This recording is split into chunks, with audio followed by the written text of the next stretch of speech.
Hello, I'm Ronnie Eldridge. Welcome to Eldridge and Company. I'm continuing my conversation today with Leopold, the author of Runaway Inequality, an activist guide to economic justice, and the executive director of the Labor Institute. So hello, and I'm glad you stayed and we're going to do this. You talked about people in silos. When we're talking about the future, what we have to do, how you can build a movement and mount the pressure that we need to change policies that we want. What do you mean by people have to get out of their silos? Well, over the last 30 years, as the neoliberal regime took over, progressives organized themselves by issue group or by identity. So you have, labor, environment, you have gay rights, you have women, prison reform, AIDS, just thousands. And frequently even competing for funding. Often, because you can't really get funding. If you set up a 501c3 structure and you're going to private foundations for funding, you have to distinguish yourself from other groups, so there's a lot of competition, of course. But it also makes it that much more difficult to create a common movement because you're very used to thinking about your issue, and often the rest of society views you as an interest group. As opposed to working for the common good, you're saying, my issue is the common good. My issue, above all issues, is the one that we should be working on. And I look, a lot of people who are in these organizations are incredibly talented, and they have much broader aspirations. But it's notable to me that, for example, in Occupy Wall Street, it did not come from, in a sense, the established progressive movement that's in the silos. It was a break silo operation. Matter of fact, I was lamenting when the crash took place in 2007, 2008. I was saying, well, where are progressives? Well, most organizations didn't have Wall Street on their to-do list or in their, in what their silo was doing. So this makes it very difficult to mobilize a mass movement if you're hunkering down in your silo, especially now in an era of Trump. The tendency will be to defend your territory, defend your issue from what he's going to do to it. And that puts you even more in your silo. Now, we were doing this education program based around my book with Verizon workers before their strike last year. And we were trying to talk to them about how our many, many issues are substantially connected with the mechanisms of runaway inequality. That the world, in fact, is not broken up into these single issues. It may appear that way to us, but underneath it, it's all connected. So I gave them the general analysis, and then I had 5 half-day sessions with them. Each time we went through a series of different issues, how they were connected. Well, one of the younger workers that we trained went to a conference called Justice Works that Citizen Action had up in Albany. And he got up at one of the workshops just as an audience person, and there's about 100 people there or something. He says, we all have to become silo busters. And he got this big ovation because I think people are hungry for coming out of their silo. I think silo busting may be too strong a word, but the idea is to break, is to, you don't give up on your issue, but you rise to another level where you see the interconnectedness, and you see that an injury to one is an injury to all. That, Eric Garner getting killed in Staten Island, and a fast food worker in Los Angeles, and a carrier worker in Indiana, that all the troubles that these people face. I mean, Eric Garner was a worker. He was selling Lucy cigarettes, right? That's what he was doing, and he ends up getting killed. It's all connected. I just want to interject, because I'll forget it, and so many things are running through my mind. Years back, let's look at, first of all, the parties try to do that in a funny sort of way with their platforms. And that becomes a place where a lot of these groups pressure for what they want in the platform, but the platform becomes meaningless in the campaign. But in the old days, I was just thinking, the difference with I'm back to Roosevelt, and of course I was young, so I may have had different perspectives. Then go to the McCarthy-Kennedy campaign. that was against the Vietnam War. And it was interesting because McCarthy followed the path of only in the silo of the war, and Kennedy was managed to do the broader thing. Right. I think actually. And one more thing. Let me just ask one more thing. Go ahead. Do you think the silo kind of thing came following, for instance, the civil rights movement and the success they had by the pressure they brought on the presidencies of of Kennedy, and do you think it followed that? No, That may have been an inspiration for other people to just take their issue and push it? I don't think so. Okay, let's go back then. Go back to the other. Well, you're onto a very interesting era, though, because if you look at the civil rights movement, just look at the march on Washington. It was a march for jobs and justice, and it was sponsored by a large part of the labor movement, as well as the civil rights movement. This is where Martin Luther King gave his famous speech. And it had an agenda. Later on, it developed into A. Philip Randolph and Baird Rustin put together a freedom budget. But the notion always was that this was a labor issue and not just a civil rights issue. It was when Black Power emerged. I mean, look, the 60s got to be a mess. I mean, you have Kennedy, King, Malcolm X, two Kennedys killed King and Malcolm. I mean, and a war raging totally out of control. Society is cracking at its seams, and all kinds of things start happening. And we did have a fracturing that took place because the old looked like it was part of a very bad thing. So yes, new things start happening. But it kind of got pushed forward also by the fact that when runaway inequality took off here, rich people had a lot of money, and progressive rich people set up foundations, and on you go. You start funding the groups the things that you care about. But what it really comes down to in the current, like for example, we're going to do some training on financial strip mining and the environment for environmentalists and labor people in California. We're going to try to see whether or not we can get people on the same page, not just transactionally, the way you describe the Democratic Party platform. I'll support you if you support me. Then you're still in your silos. Yeah. But can we actually see that we have to work together or we're going to lose? It's not just transaction. You support. I have to be, as a labor person, I have to be an environmentalist. And as an environmentalist, you have to be a labor person. And you also have to be realistic about voting. That's what Wall Street, Occupy Wall Street, they didn't really practice voting, or Black Lives Matter. They didn't have an emphasis on voting, did they?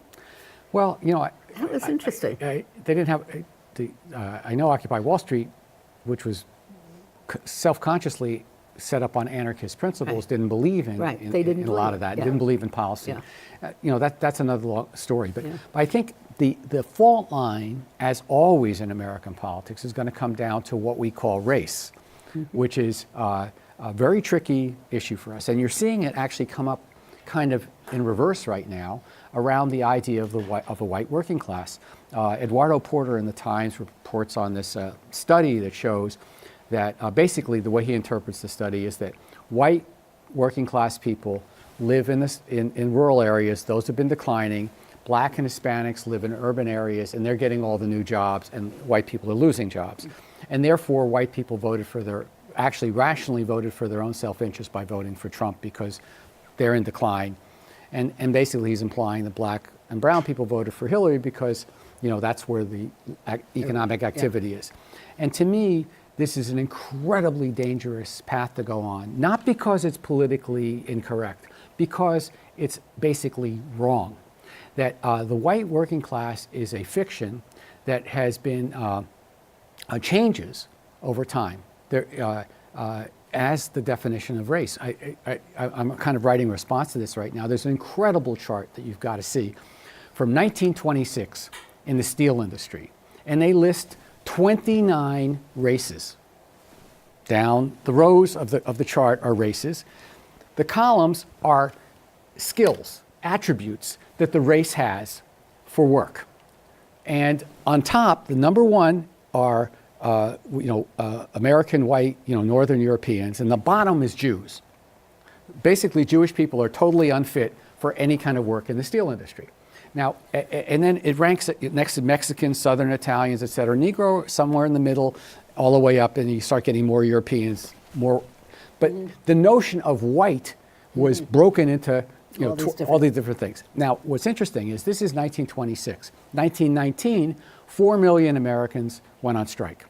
And there was a steel strike that lasted into 1920 that had 350,000 people in it. So this chart was using race science. This was science. This was not like they just made it up. Race science, because they thought they had what they thought uncontestable proof that these races were different. That, for example, Southern Italians, they said, were unfit for organized society because they were all so individualistic that they couldn't work in an advanced society. They had to be some sort of rural peasant. Southern Italians. So they had a knock on all these different groups. So to keep the union out, this chart was perfect, right? Because you kept all these groups together and you kept them competing for jobs and kept them separate. So why the Jews on the bottom? I've been pondering this question. They're totally unfit for anything. The way it's indicated is if it's a black, you're no good at it, and if it's white, you're good at it. So the Jewish row is like all black. Why is that? Well, the two of the largest unions in the country at the time were Amalgamated Clothing Workers and International Lady Garment Workers Union, both of them heavily dominated by Jewish workers. So if you hire a Jew, the idea was that you're probably going to hire somebody who was prone to being a union person or maybe even a union organizer. So this was like all thought out. And finally it took the CIO in the 30s to overturn it.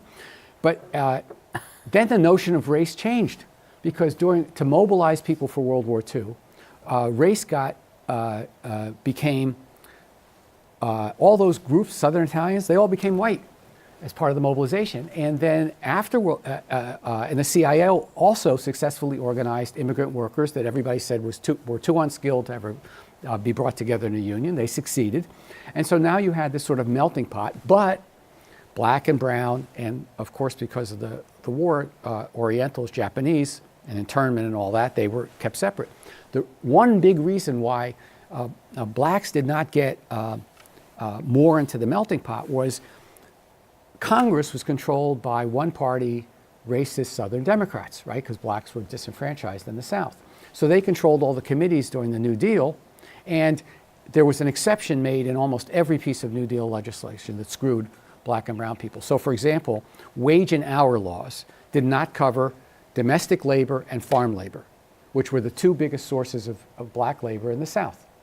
FHA, Federal Housing Administration, really did not cover black people. They were redlined. They could not get mortgages. Where, all the white returning veterans, et cetera, were able to get it. Blacks were not.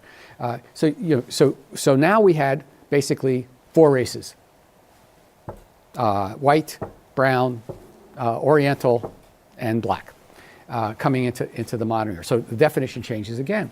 Now, so we're seeing all these people talking about the white working class. But think about it for a second. Where is the white working class? Right? It's supposed to be in places like, Indiana, at the Carrier plant, right? Where it's moving to Mexico, and these white workers are the kind of disenfranchised, job-losing people that were going to flock to Trump. Well, guess what? The white working class at the Carrier plant is not the white working class. It's 50% African American. Half the assembly line workers are women, and 10% of the whole plant are Burmese recent immigrants. And they're all in a union.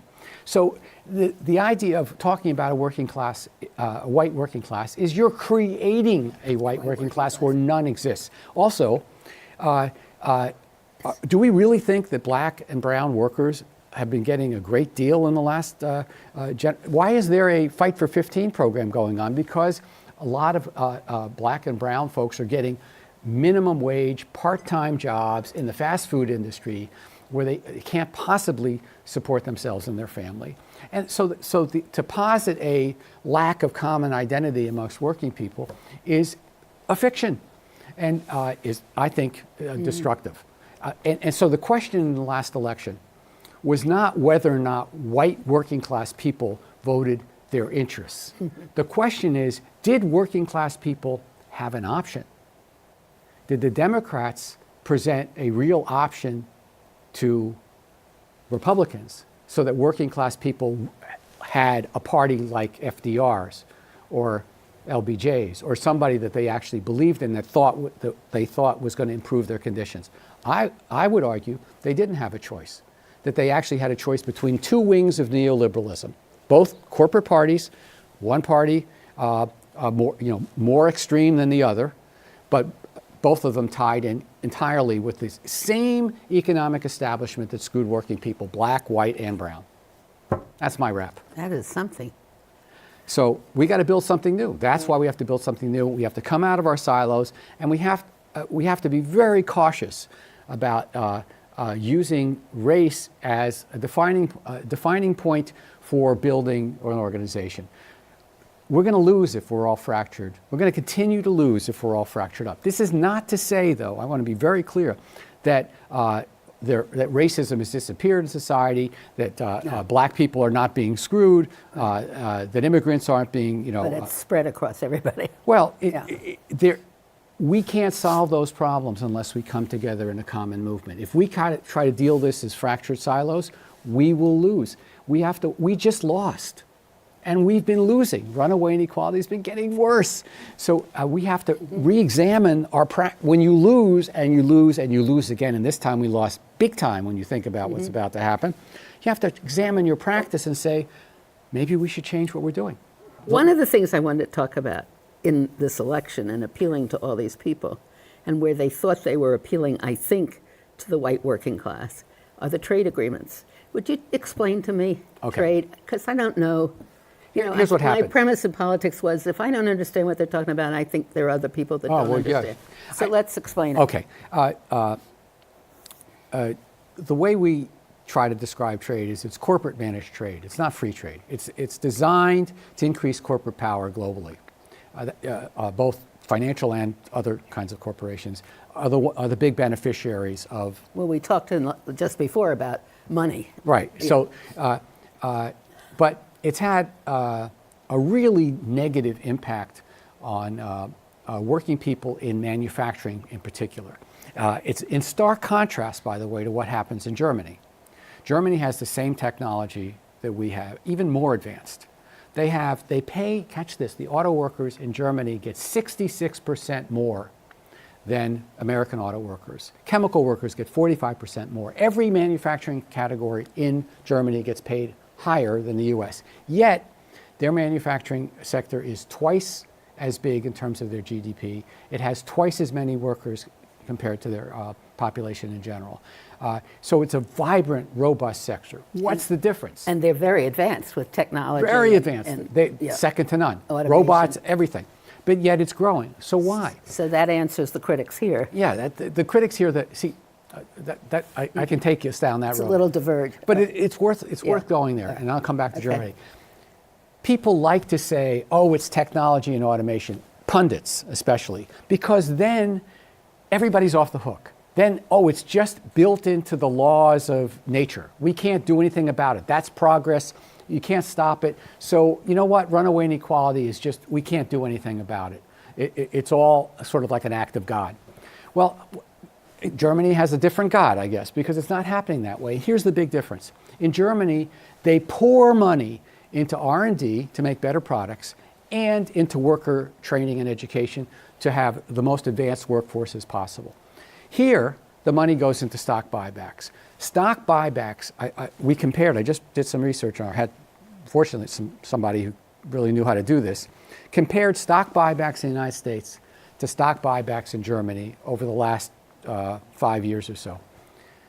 46 times more stock buybacks in the United States than in Germany. So we're taking our money and basically through stock buybacks putting it into the pockets of the investors and the CEOs. In Germany, they're taking that same money and they're putting it back into the company.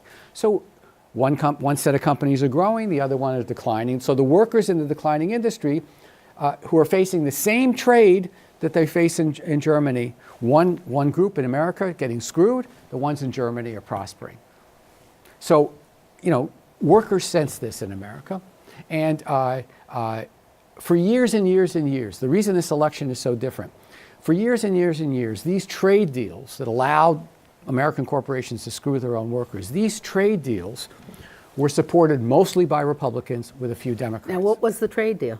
NAFTA, let's take NAFTA, All right. which made it easier to move your plant to Mexico. So you could take, without the tariffs, you could take advantage of $6 a day labor, and you could drop your $20 an hour. How did it make it easier for you to move? Because there were no tariffs. Once you were there, you could come back, send your product back in the company. Without a tariff. Huh? Without a tariff. I see. So you could take advantage of the cheap labor So you there. can relocate, make it, bring it back here for Right. nothing. Right. And then there was also the bringing China into the World Trade Organization, which had a similar impact. So then they also, though, now if we, all right, go on. All right. So those trade deals that allowed that to happen passed with all the Republicans virtually and a few Democrats. That's how Clinton was, passed NAFTA, and that's how Obama was trying to pass TPP. So unions could rail against these trade agreements. But when it came election time, they could tell their people to vote Democrat because the Democrats at least were better than the Republicans. Trump blew that equation, borrowing from the Sanders playbook. No, but in the election, he got half of the steelworkers because for 30 years the steelworkers have been banging against trade, and now there was a Republican who was more anti these deals than Hillary. Because Hillary, everybody knew that she was deeply wrapped up in NAFTA with her husband, and she was for TPP until she was against TPP, and so on. And then they came up with other things about if you're going to have your business here, we'll get taxed more. I mean, there were always little things, right? That's another part of the Another part of the phony neoliberal economy, which is the free enterprise is not so free. States compete constantly against each other to keep business from going someplace else and to maybe lure somebody from somewhere else. What I found on the basis of their jobs. Basis on jobs. They always give this job head count. So people Be suspicious. There are two hedge funds in Connecticut that just got $20-30 million each to stay put. The two biggest hedge funds in the world to stay put in Connecticut, so Connecticut gave them money and tax breaks to not move someplace else like New York or New Jersey, because they can just move their computers. But they're not employee heavy, are they? No, but they have, let's say these are big enough. So one of them had 600 to 1,000, the other one had 1,400, and they're taxpayers, and but it's outrageous that you want to give. We did it always in the city to. Right? Banks and everything. Yeah. Don't move to don't New move, Jersey. Don't move. So this war between the states is like, We're milks, offering incentives. Yeah, and it milks it creates a fiscal crisis because you don't have the revenue base. Right. Yeah. So it's a sad system. But anyway, I think working people reacted against this system for many, many years, and for the first time they had a candidate who said, you know what, I think you're getting a raw deal, and I'm going to stop these deals. I'm going to stop Carrier from moving. And then the first thing Trump does is he actually stops Carrier from moving, not entirely. What's interesting about that deal is there was a big to-do made about, oh my God, Indiana offered Carrier $7 million to stay. Guess what? Indiana offered Carrier $7 million before, and they were leaving. They but said, Trump screw it. hasn't said, all right, I'm going to put tariffs on with the product companies that moved. Yeah, he has said that. He said that. Well, whether he can he do it does or it, not, he can- look, who knows what he can do. Yeah. But the point is, my point is, the door is open for a movement to deal with offshoring. Now, here's the problem. Here's where progressives run into a problem. Not Bernie. Bernie understands this. Some progressives think, oh, why should I get involved in stopping a job going from a middle-class worker in Indiana to a poor worker in Mexico? Isn't that a good thing? Isn't that protectionism to protect that job in Indiana, which, by the way, is an African-American job? Half of them are African-American jobs. But we're caught up in this, oh, maybe it's better to have, these jobs flee to low-wage areas around the world. And Bernie says, why do we have to destroy our middle class to help poverty around the world? If we want to help poverty around the world, let's deal with that. Let's take some of that billionaire money that are in corporations and wealthy people and redistribute it to lower-income people around the world. Why do we have to screw the American working people? And he's willing to say that. Yeah. And Trump actually, in his own screwed-up way, is willing to say that. But the Democratic Party is not willing to say that, at least the non-Bernie part of it. And that's how they lose working people. And it's not going to just be white working people that they're going to lose. We should always remember that. Yeah, they're going to lose working people in general. The country is not a white country anymore. You know, think about it. Well, manufacturing hasn't been white for a long, long time. It's been an integrated workforce. You know, so positing a white working class is like it's a conceptual era, and it's the kind of thing that it's our modern version of what that steel company did with its massive chart. We're imposing a division when there's really no division there. Stop. Thank you. We're going to come back with Les Leopold over the year, and we're going to hear and keep up with what's going on in the country. Maybe we'll change the world. I don't know. Yeah? We'll try. Okay. Thank you so much. Thank you.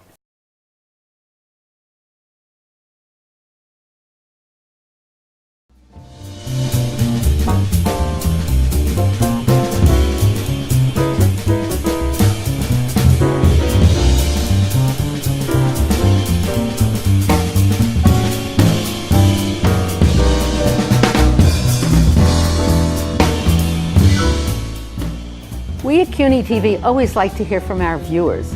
So if you have any subjects you'd like to explore or people you'd like to hear, please let us know. Write to us at CUNY TV, 365 Fifth Avenue, New York, New York, 10016, or go to our website, cuny.tv, and click on Contact Us. We look forward to hearing from you.